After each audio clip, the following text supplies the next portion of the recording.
Abrimos la mesa En Perspectiva de este miércoles 11 de mayo de 2016 y empezamos con los saludos a Teresa Herrera, buen día. Buen día audiencia, buen día Emiliano, compañero.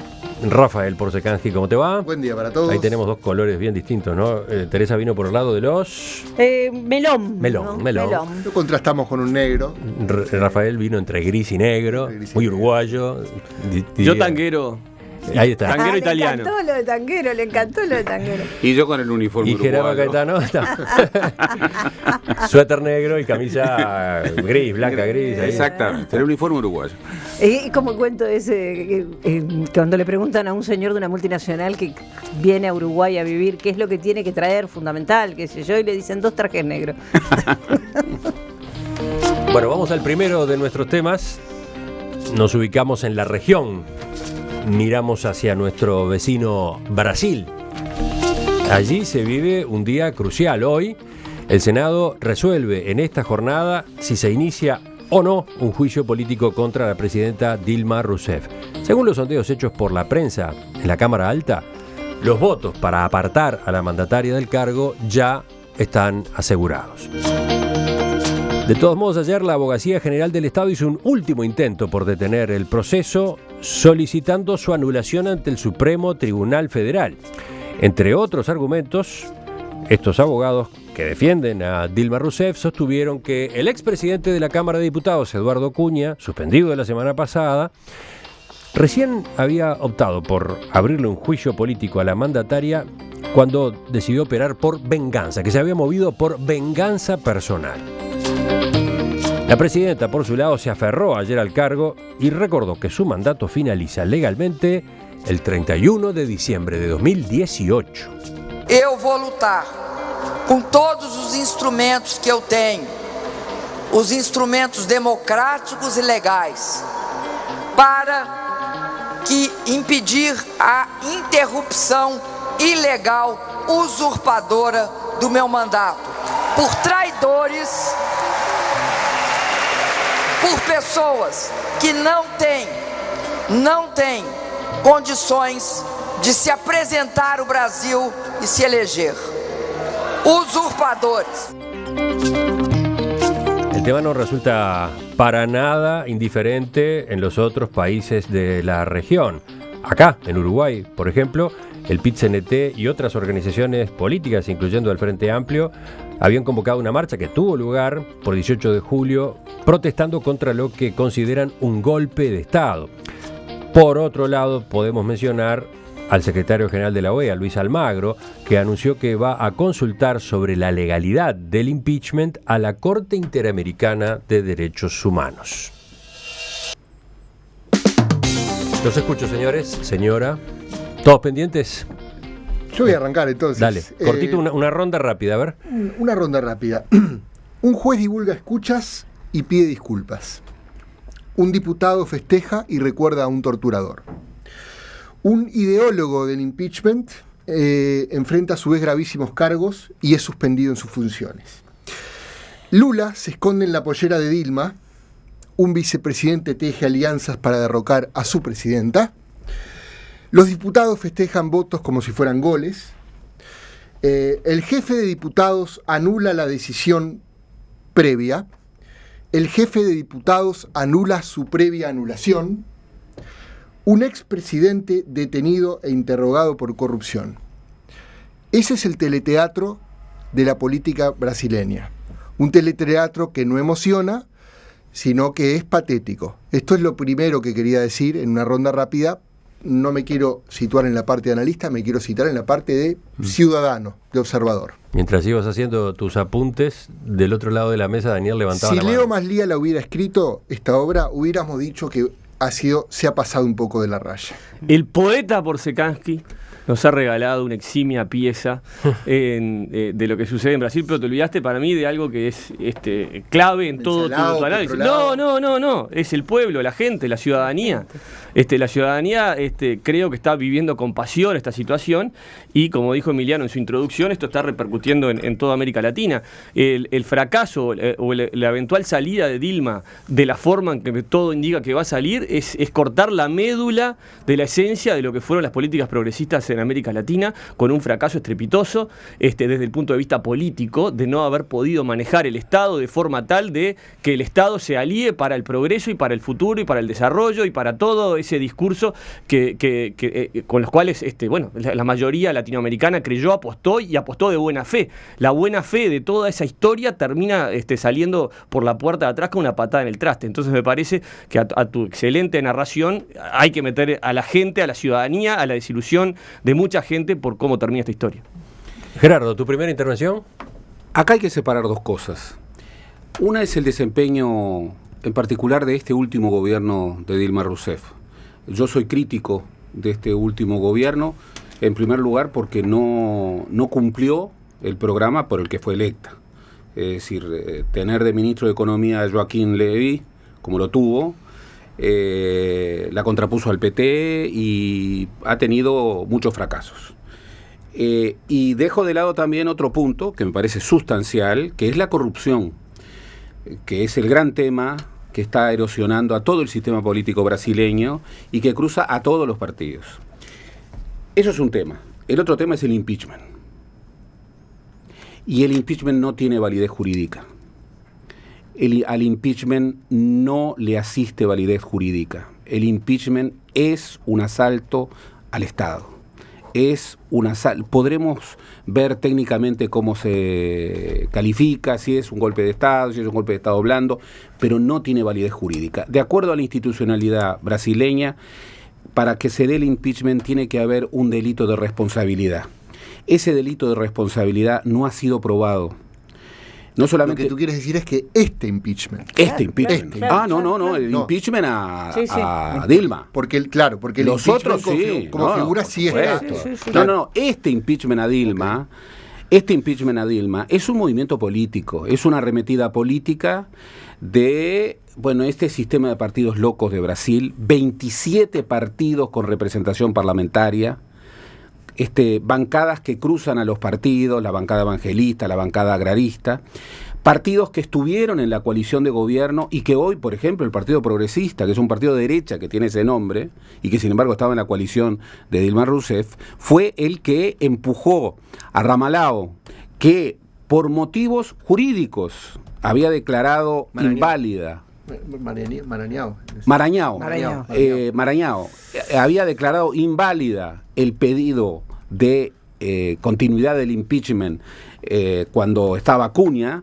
Después, por presión de su partido, que si no lo iba a expulsar, a las horas retiró. Por eso yo separo, es necesario separar.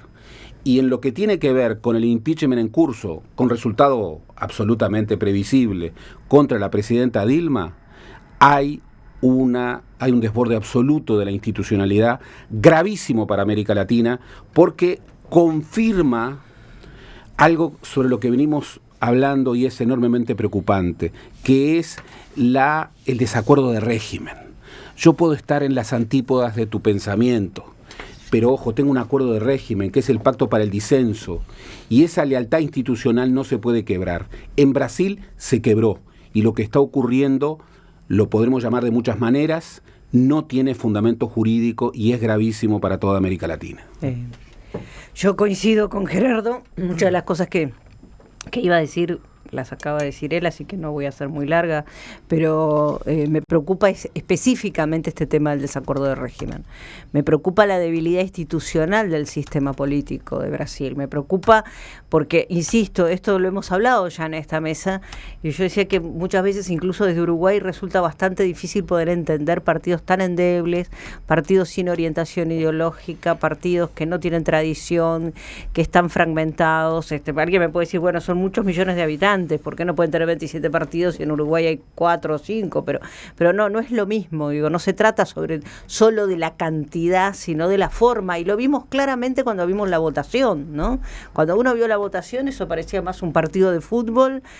Diego, las justificaciones, como muy bien marcaba Rafael, el tema de alguien votando, justificando la tortura a la propia presidenta, era como una afrenta directa. Entonces, me parece que, y en un marco donde son todos corruptos, porque además de esa debilidad institucional, uno no sabe qué es primero, si el huevo o la gallina, ¿no? Pero en realidad esa debilidad institucional implica la corrupción es la que hace la debilidad institucional. Bueno, seguramente hay una interacción ahí muy fuerte.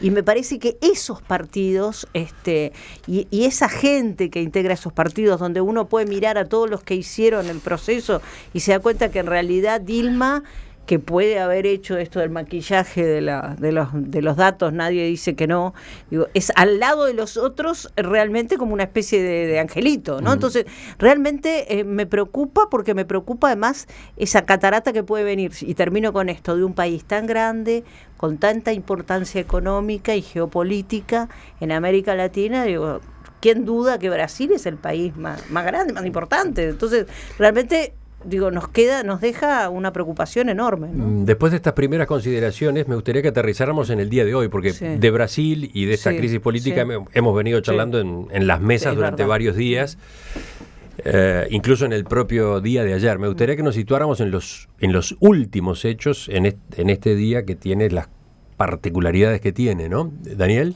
A ver, digo, para no repetirnos con otras consideraciones que ya los oyentes han escuchado. Bien, ¿no? Bueno, pero una sola para hablemos, después. por ejemplo, no sé, de repercusiones afuera de Brasil. Bueno, ahí va, por ahí va yo.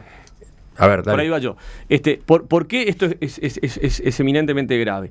El espectáculo que tú describís, la salida de Dilma, lo que pasó con todo lo que escribió Rafael, nos retrotrae a quien está mirando de afuera. O sea, ¿qué desveló todo eso? Que Brasil es una república casi bananera. La justificación del impeachment. Entonces, eso, ¿cómo lo traslado al Uruguay? ¿No? Creo que Uruguay está en una posición, ojalá, inmejorable, para desmarcarse de eso. Para desmarcarse de esa situación y tratar de demostrar, si es que todavía tenemos tiempo, una consolidación institucional republicana donde el diálogo y el disenso que Gerardo y todo lo que en esta mesa apostamos, creemos y que hacen fuerte a nuestra democracia, sean algo que nos desmarque de lo que es voy a decir una palabra con K, pero no la voy a decir porque capaz que es muy mal educada, pero que estamos viviendo en Brasil, sumado a lo que está viviendo Argentina con los Kirchner. Entonces me parece que es una oportunidad histórica para que Uruguay, en vez de alinearse con el PT o con Dilma, que se alinee con Uruguay, con la cabeza de relaciones internacionales uruguaya, con la tradición uruguaya de cómo relacionarse con el mundo, y no quedar arrastrado por este caos que creo que no le va a hacer bien a nadie de todos los países de acá de América del Sur. ¿Cómo avanzamos por ese lado, Gerardo? Uruguay tiene algunos principios de política exterior. Uno que le viene desde la historia más remota, que es Uruguay es derecho internacional. Uruguay es adhesión a la comunidad internacional. Uruguay es cumplimiento del derecho internacional. Entre otras cosas porque su sobrevivencia como Estado nacional desde el siglo XIX se debió a eso. Por eso Uruguay siempre, adentro y afuera, pero sobre todo afuera, debe defender la primacía de lo jurídico sobre lo político. Hoy, ¿qué creo que tiene que hacer Uruguay? Uruguay tiene que promover en el sistema interamericano, tiene que promover en todos los sistemas con legitimidad internacional que la legalidad prevalezca en Brasil. Uruguay, y ahí me animo un poquito a discrepar, Daniel, Uruguay no puede aislarse, no puede decir, bueno, miren, yo no tengo este problema. No, Uruguay tiene que involucrarse en el sistema interamericano. Efectivamente, conozco muy bien la Carta Interamericana. La OEA tiene el problema y la virtud de tener adentro a todos los países americanos, incluidos a Estados Unidos. Aquellos que decían que la CELAC tenía que sustituir a la OEA cometían un grave problema, un grave error. ¿Cómo perder una instancia hemisférica en donde Estados Unidos esté sentado con todo el resto de los países? Bueno, la Carta Interamericana, que además fue sancionada un día nefasto, el 11 de septiembre del 2001, nada menos. Bueno, hoy está siendo violada en Brasil. Y esa Carta Interamericana, que está tratando de aplicar el nuevo secretario general de la OEA, Almagro, su artículo 1 dice algo muy impresionante. Dice, los pueblos tienen derecho a la democracia. No dice los estados, los gobiernos, los pueblos. Aquí el derecho primero que se está vulnerando con un impeachment que no tiene fundamento jurídico, es el derecho del pueblo brasileño, porque otra salida hubiera sido, bueno, señores, hay problemas de gobernabilidad. el país está dividido. Bueno, renunciemos la presidenta y el vicepresidente y convoquemos elecciones anticipadas y que el pueblo se expida. Claro. Eso no ocurrió. ¿No ocurrió por qué? No ocurrió porque el señor Temer, que es uno de los grandes conspiradores, quiere justamente, tener la oportunidad de asaltar el poder. Va a asaltar el poder, va a ser presidente. Le auguro muy poco tiempo. Le augurás poco tiempo. Muy poco tiempo, y eso va a incrementar la crisis y ojalá no tengamos violencia. Ojalá no tengamos violencia. Yo creo que es muy posible, lamentablemente, porque, a diferencia de otros países, lo que uno ve además en Brasil es que la gente está en la calle y la gente está discutiendo contra la corrupción y la gente se está involucrando en este tema. Si uno compara, por ejemplo, yo decía la otra vez, en Buenos Aires nunca vi una manifestación contra la corrupción, en Uruguay tampoco. Es decir, en cambio, en Brasil hemos visto manifestaciones a favor o en contra de determinados sectores, pero haciendo hincapié en el tema específico de la corrupción. Entonces me parece que esto que está planteando ahora Gerardo, la posibilidad de que haya violencia, es posible que la haya, y creo que sí, que Uruguay y los otros países latinoamericanos deben involucrarse. Por supuesto, con el absoluto respeto a lo que son los acuerdos internacionales, pero tampoco uno puede dejar, me parece, alegremente, sobre todo además un hermano mayor como es Brasil, que pase lo que está pasando sin que nadie diga nada. A mí me parece que incluso lo que pasó en Argentina, sin que nadie dijera nada antes, a nivel internacional también fue lamentable. Es decir, un país saqueado en el cual todo el mundo se cayó la boca. Entonces, me parece que tenemos que... Una cosa es la no intervención en los pueblos, en los otros países, y otra cosa es no exigir el respeto a las normas mínimas de convivencia democrática. Ya que vos, Emiliano, preguntabas un poco sobre Brasil y el más allá de Brasil, ¿no? Uh-huh. Compartiendo primero que nada esto que marcaba Gerardo sobre que aquí este impeachment, que es una figura legal, pero este impeachment es una excusa para derrocar a una presidenta y cambiar de régimen dentro, digamos, de un mismo periodo, digamos. Ahora, la pregunta para Uruguay es inevitable. Si esto se confirma, vamos a tener a Mauricio Macri en Argentina y un gobierno de centro-derecha, o como se le quiera llamar, en Brasil. Como mínimo, más Perú, más otros países, que Venezuela, que está ahí tambaleando. Y Uruguay, si uno lo ve en los últimos 50 años, en general ha sido siempre la regla y no la excepción. Ha estado en la oleada de cambios que han seguido la región. Años 70, dictaduras militares en el Cono Sur y en Sudamérica, dictadura militar en Uruguay. Mitades de los 80, democratización en toda América del Sur, democratización en Uruguay. Regímenes liberales de mercado, etcétera, Collor de Mello, Menem, la calle en Uruguay, con las diferencias que existían en materia de institucionalidad, pero hablo del signo del régimen. Luego, la ola de las izquierdas, ola de izquierdas en Uruguay. Ahora que vienen estos cambios, ¿será inexorable un cambio de gobierno en el año 2019 en Uruguay? Naturalmente que lo tiro como pregunta. Naturalmente que los factores domésticos tienen su importancia, pero si Uruguay logra sobrevivir en este contexto y la izquierda vuelve a ganar una vez más en Uruguay en las próximas elecciones, se constituirá en una anomalía histórica, por lo menos. Yo creo que perdón, Rafael, pero creo que te estás rifando algo que es el populismo. Es decir, no, yo no dije que fueran ni Uruguay iguales. Ni Chile, han tenido populismo. Entonces me parece que dentro de esa cronología que tú haces, me parece que hay diferencias en cuanto al signo ideológico. Esto es lo posible, hemos marcado, pero que Uruguay no es populista. Claro, y lo que pasa es que no creo, a mí me parece que Uruguay sigue siendo, insólitamente, un lugar un poco distinto en términos, junto con Chile, que también es un poco distinto en términos de lo que significan los procesos en América Latina. Sí, dos cositas. Con respecto a eso, es imposible, por más que se quiera separar el impeachment de lo que fue la brutal corrupción del PT. ¿tá? Es imposible.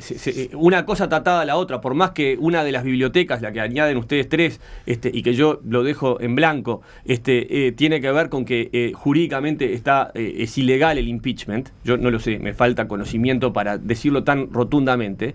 El impeachment es consecuencia de cómo le falló el PT a sus orígenes, a sus principios, a su esencia, a su alma. Vamos a decir las cosas como son. Entonces, cuando traemos eso a Uruguay, yo lo que no quiero es que Uruguay se abrace a una situación con la que después pase lo que pase en Brasil, en procesos que Uruguay no puede incidir, más allá de por ahí hacer una voz en alguno de los organismos internacionales. Yo quiero que esa voz sea defendiendo los intereses de Uruguay, no aliándose a esta cosa mezclada de suerte de cofradía ideológico-política que al final no sirvió para nada. Miren lo que fue con el amigo Kirchner en Uruguay. Entonces, ojo ahí, ojo con equivocarse y esa falsa solidaridad que aún no se traduce en relaciones jurídicas o relaciones interpaíses lo suficientemente maduras como para después que esos países te protejan a vos. Brasil, a la primera, te va a poner un codo y te va a sacar del mapa, al enano llorón. Entonces me parece que acá tenemos que ser enanos firmes y defender a Uruguay y no abrazarse a una situación que no podemos manejar. Sobre ese riesgo, tú, Gerardo, ¿qué decís? Yo creo que las relaciones internacionales se dan entre estados, nunca entre gobiernos. Y por eso siempre he estado en contra de los alineamientos a propósito de afinidad ideológica. Por ejemplo, ningún proceso de integración en el mundo avanza a partir de la afinidad ideológica de los gobiernos que la componen. Es absurdo. Imaginen la Unión Europea, imaginen el ASEAN, es absurdo. Bueno, pero mucha gente se enroló en eso, Gerardo. Gerardo, aquí mismo Uruguay y Argentina, o sea, cuando la afinidad ideológica en teoría era mejor, y además mucha gente se comió esa pastilla. Por supuesto. Pero además, afinidad ideológica. Vuelvo a reivindiquemos la palabra ideología y démosle un peso mayor. Yo hoy creo que vuelve el momento que nunca debimos perder de defender valores fundamentales. Pues yo estoy totalmente de acuerdo. Los valores fundamentales, por ejemplo en América Latina, son preservar desde el derecho internacional de los derechos humanos la validez de la democracia, porque sabemos por historia lo que significa la violación flagrante de los derechos humanos cuando cae la democracia. Y no olvidemos que el ciclo de las dictaduras de la doctrina de la seguridad nacional y del terrorismo de Estado empezó el 31 de marzo de 1964 con un golpe de Estado en Brasil. En Brasil, exactamente. Entonces, advirtamos lo que está en juego aquí. Advirtamos lo que está en juego aquí. Por supuesto que la corrupción es un elemento instalado en la historia brasileña, lamentablemente. El Mesalao no nació con el PT. No. Lo cual no le quita un mínimo de responsabilidad al PT. Al revés, aumenta la responsabilidad. Claro, porque si el PT... Sí, porque es una bandera tradicional. Por supuesto, pero el Mesalao era la forma de gobernar Brasil desde el fin de los tiempos, incluso durante la dictadura militar. Tal cual. Pero el PT, si algo tenía que hacer, era cortar eso. Eso, exacto. Pero el Petrolao es mucho peor, porque el Petrolao no es pagar para gobernar. No. El Petrolao es corrupción para meterse en el bolsillo. Y están todos los partidos involucrados. Por eso, la gravedad de lo que está pasando en Brasil es enorme. ¿Por qué?